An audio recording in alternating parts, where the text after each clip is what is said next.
Welcome back to Builden Partners Brand Building in 15 Minutes series. I'm Devon Pine, Business Development and Strategic Growth Manager here at Builden. We're really excited to be here with you guys today. It may still be dreary February here in Chicago, but I'm already looking forward to spring conferences. So today we're going to spend our, honestly, 16 minutes to find your business development style, set some goals, and even give the most networking adverse folks some tips to crush their cocktail parties. Ooh.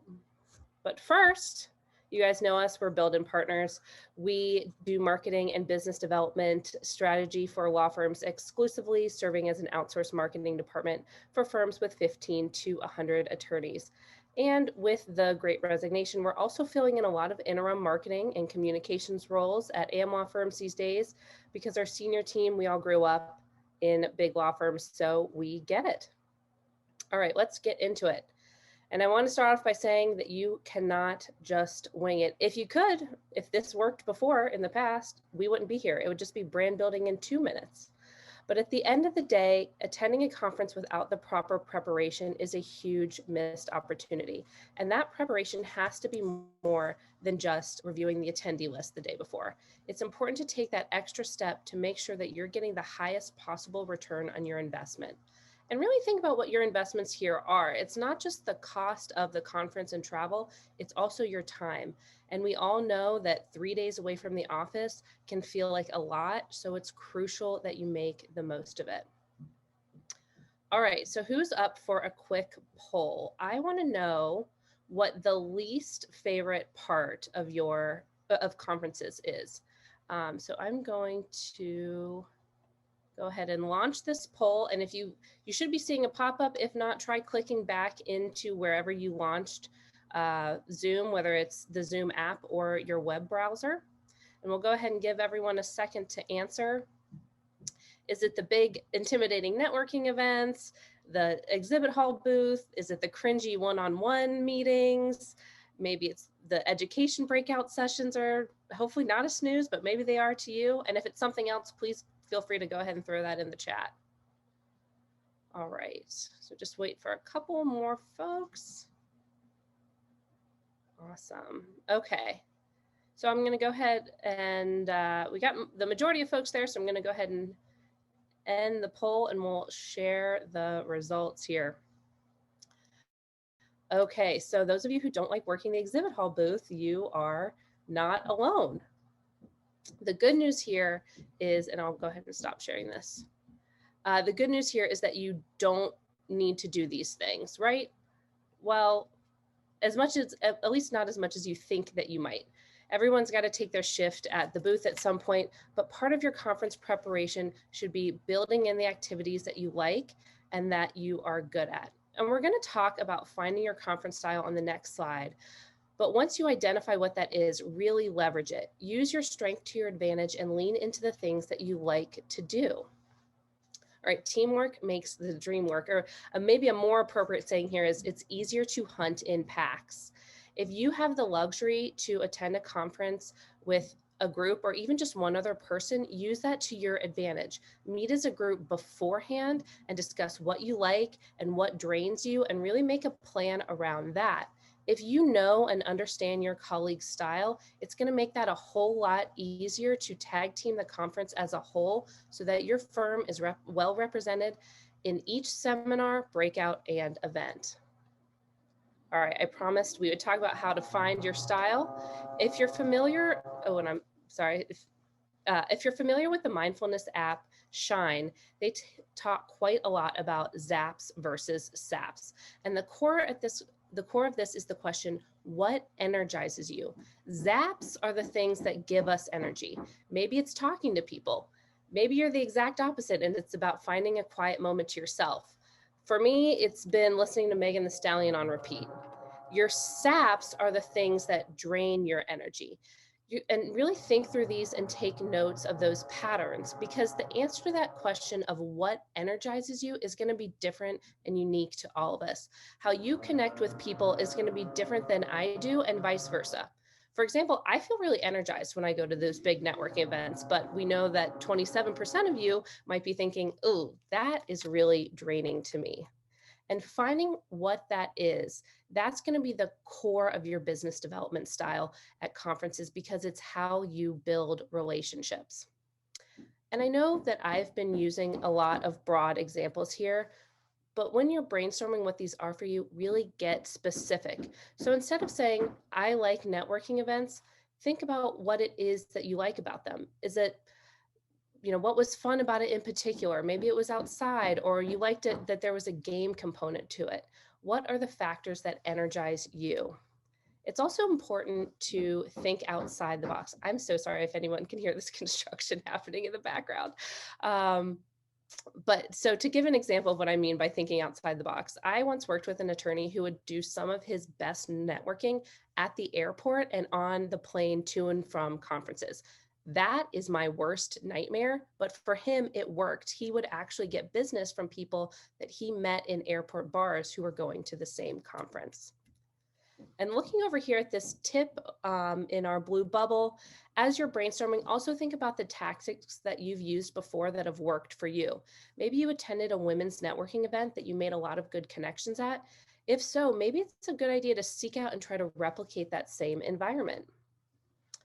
And we can all relate to finding our energy lagging sometimes, right? But instead of focusing on avoiding the energy draining things, try to be more energy efficient and know where to turn based on the things that are going to give you energy.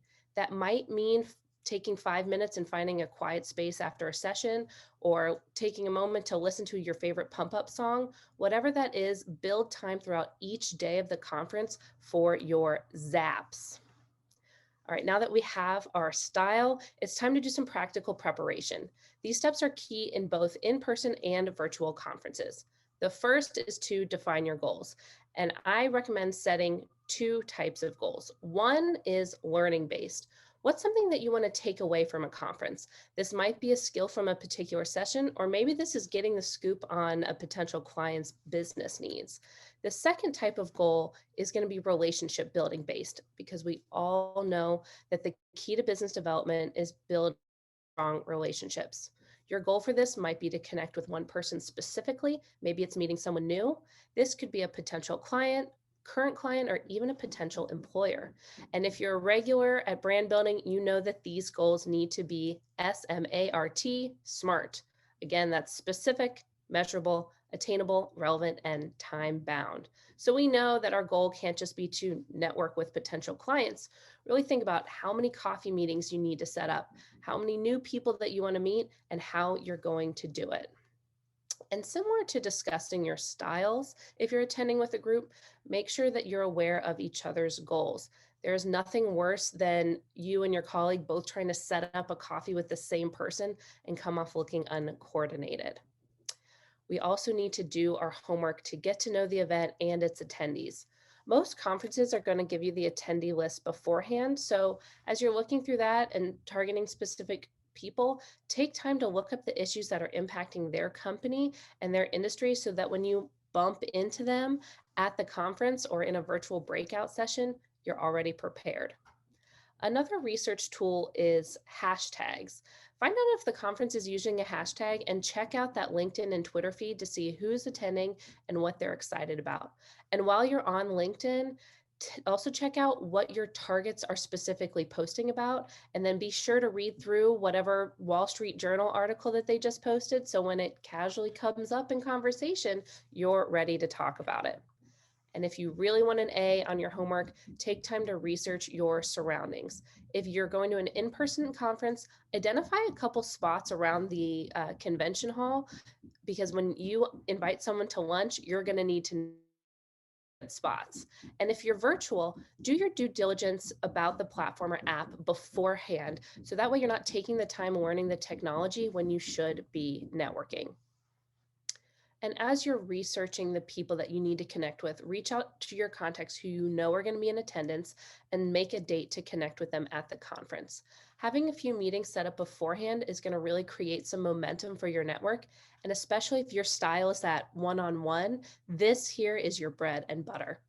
And it may seem harder to do virtually, and certainly it is different than in person, but you can get creative with it. Try sending your contacts a $5 or $10 Starbucks gift card when you invite them to a virtual coffee. Even if the environment is different, this pre-conference touchpoint is going to be a really easy way to get on their radar. And before you step onto a plane or settle into your virtual platform, make sure that your online presence is up to date. Regardless of if the conference is virtual or in person, your profile views are going to see a spike. So make sure that your LinkedIn and website bio are really reflecting an accurate picture of your experience. And I'm going to mention business cards. We all know we've got to know where our business cards are and that they're up to date for those in-person conferences, especially. Okay, congrats. We made it to the conference.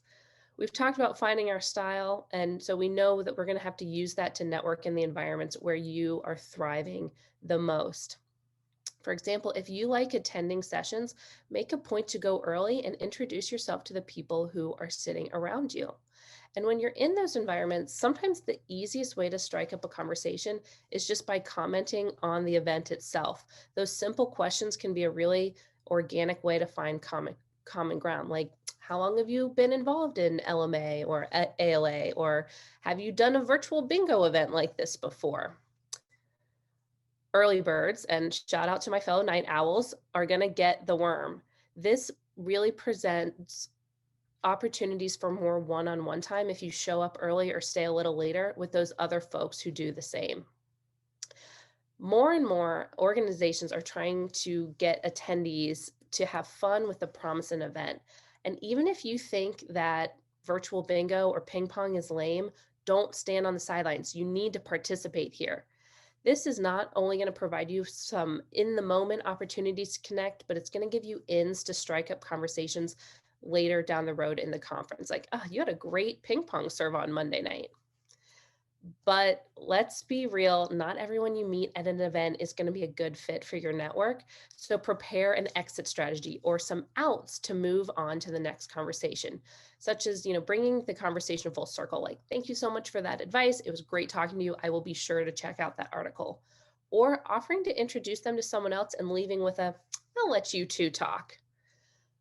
And we all know that the key to any networking event is really establishing a solid next step. And you can phrase this with a question of, would it be helpful if I introduced you to my colleague or sent you an article explaining more? This is going to provide you with a solid follow-up. So we all know that conferences have really changed since the pandemic. So we need tips for tackling both, right? For in-person events, start off by taking a lap and becoming aware of your surroundings, who's already in attendance, etc. And while you're taking that lap, take note of some of the solo people who are looking for someone like you to help them, or to save them rather, from awkwardly standing alone in that corner. Also note groups of three, because it's likely in groups of three that one person is not as engrossed in the conversation as the other two, and approaching them is going to allow you to easily break into the conversation. Use the queue or the line. We all know standing in a line for a drink is the perfect time to strike up a conversation with others waiting. Now, for virtual events, we've already talked about how great hashtags can be to help in conference prep, but also use them throughout the conference. So your posts are going to appear in that curated feed that is specific to the event.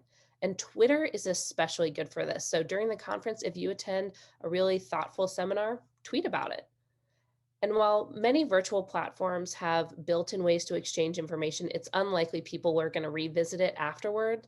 So as you're wrapping up conversations, offer to invite them to connect on LinkedIn and then actually do it with a personalized note. Many virtual events also have a chat function that is available during keynotes, networking sessions, etc. Adding a simple commentary or participating in polls, which I know that you are all very good at from earlier, that's going to provide you opportunities to see and be seen. All right, I titled this slide 3 times because follow-up is that important. We don't want to run the 99-yard dash here and essentially quit before we've crossed the finish line. The first step in building a follow-up plan is actually happening at the conference. Take notes as you can, which we all know is easier to do in breakouts than it is at a cocktail party, but after each day, take a moment to do a quick brain dump. Who did you meet with? What did you talk about? Especially if you were a speaker or a panelist, Make note of not only who attended your session, but who asked questions. It's also important to make notes of personal details in addition to those business needs. Whose kids are back in school full time? Is someone going to Greece coming up? This is going to provide you a reason to follow up in the future, and it really makes them feel like you were paying attention to what they were saying, which really helps build that relationship, which, as we know, is the key to good business development. And while the goals that you're setting at the beginning of the conference are going to vary, in all likelihood, they're going to last beyond that 3 days of the conference. So your aim for every single connection should be to continue the conversation afterwards. And then part of those next steps that we established at the networking sessions that would be helpful if offers that you made, make sure that you're following up on those as well. Even if it's something really small, that's going to build credibility with the person that you connected with. And these should all be tied into your follow-up action plan. And building your plan does not have to be really complicated. Start with a simple Excel sheet, and you need a minimum of the columns that you need are the name of your contacts, notes from the conference, next step, and follow-up date. And make sure that those dates are in a calendar that you look at every single day. And the follow-up is so key here because this is where that ask for business comes in. The conference itself presents opportunities to learn about people's needs. You're listening, you're gathering information, but once you have a clear idea of what those needs are, use the follow-up to specifically address their problems and showcase how you can add value. So I know we talked a lot about tips, but it's Builden, so we had to create a process for you. So this here is your conference to-do list. Follow that, and you're going to be ready to crush your spring conferences.